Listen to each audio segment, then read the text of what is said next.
l'antiproton par rapport à l'électron. Et effectivement, donc, leur mesure, ça leur donne accès à la masse, à la fraction entre la masse de l'antiproton et la masse de l'électron. Et là, ici, vous avez en dessous, ça c'est la valeur qu'on a pour la matière, et encore une fois, on s'approche très fortement des précisions qu'on est capable d'atteindre pour la matière. Qu'est-ce qu'on pourrait faire d'autre? Eh bien, pourquoi pas regarder le comportement de l'antimatière vis-à-vis de la gravitation. Après tout, on a vu, on n'a toujours pas trouvé une explication pour nous dire pourquoi l'antimatière n'est pas présente en plus grande quantité dans notre univers. Alors, qui dit antimatière, on a très envie de dire tout de suite antigravité. C'est très séduisant comme idée, et c'est repris dans certains modèles cosmologiques alternatifs, donc qui regardent la genèse de l'univers. Mais malheureusement, l'antigravité a pas mal de plomb dans l'aile. Il y a beaucoup d'arguments contre, à la fois théoriques et expérimentaux. Alors on pourrait se dire, peut-être que ça va être simplement une gravité un peu modifiée. Et effectivement, ça va apparaître naturellement dans des modèles qui essayent de combiner la mécanique quantique avec la relativité générale. Mais malheureusement, ces modèles-là, on peut les tester avec d'autres mesures et on met beaucoup de contraintes sur ces modèles. Néanmoins, la question reste très intéressante et eh bien, il faut faire l'expérience, tout simplement.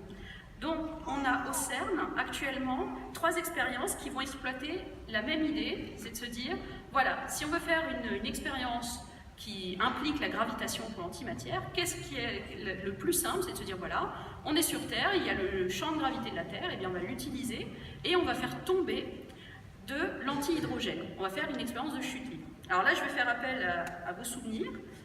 Ceci est ce qu'on appelle le principe fondamental de la dynamique, c'est-à-dire que la somme des forces qui s'appliquent sur un système va être à l'origine de l'accélération de ce système, pondérée par cette masse, qu'on va appeler la masse inertielle.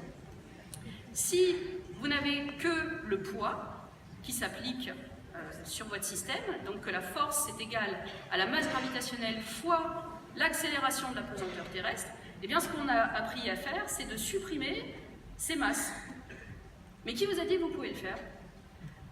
Ça, c'est ce qu'on appelle le principe d'équivalence, qui nous dit que la masse inertielle est égale à la masse gravitationnelle. Mais on n'est absolument pas sûr que ce soit vrai pour l'antimatière. Et donc on va définir une nouvelle quantité, G bar, où on va laisser la possibilité que la masse gravitationnelle soit différente de la masse inertielle, fois notre fameuse accélération de la pesanteur terrestre. Et donc on va s'intéresser à la fois au signe de G bar. Est-ce que l'antimatière à tout hasard monte? Ce serait l'antigravité. Ainsi qu'à la valeur, et là, ça va nous dire plutôt si la gravité est modifiée. Donc des 3 expériences, la première, elle s'appelle Aegis, et là leur idée, c'est on va piéger des antihydrogènes, on va les former, et ensuite on va les extraire, on va faire un faisceau d'antihydrogène qui doit être froid pour pas que votre faisceau diverge trop, et on va regarder sur une certaine distance quelle est la déflexion du faisceau. Alors la déflexion qu'ils s'attendent à avoir, c'est 10 micromètres sur 1 mètre. L'autre expérience qui vient de s'installer, c'est AlphaG. Alors celle-là, ils ont décidé de mettre leur piège à antihydrogène vertical et de se dire, voilà, on va entrebâiller un tout petit peu les portes du piège, soit en haut, soit en bas, et on va regarder si de temps en temps, nos antihydrogènes vont s'échapper plutôt vers le haut ou plutôt vers le bas. Plutôt vers le bas, ça veut dire qu'en fait, c'est la force de gravitation qui les a légèrement accélérés vers le bas, et donc ils vont s'annihiler en bas. Donc eux, ils vont faire plutôt une étude de statistique, de regarder toutes les annihilations. Je pense que ça vous sera présenté aussi lors du reportage de CERN. Et alors la dernière manip, qui est celle sur laquelle je travaille, ça s'appelle G-bar.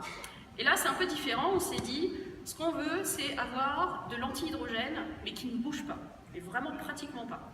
On va s'accorder d'avoir des vitesses du mètre par seconde. 1 mètre par seconde, c'est vous prenez un objet, vous le jetez.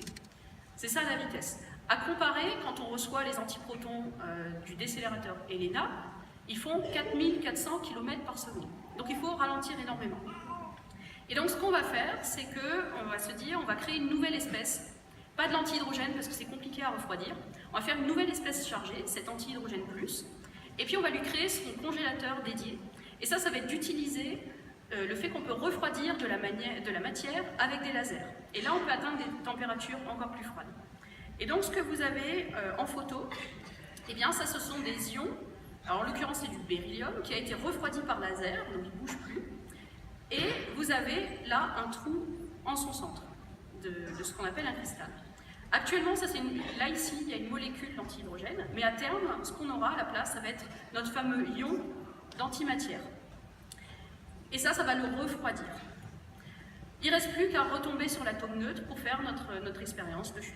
Et pour l'instant, eh bien, on n'a pas encore de réponse. Ça va venir.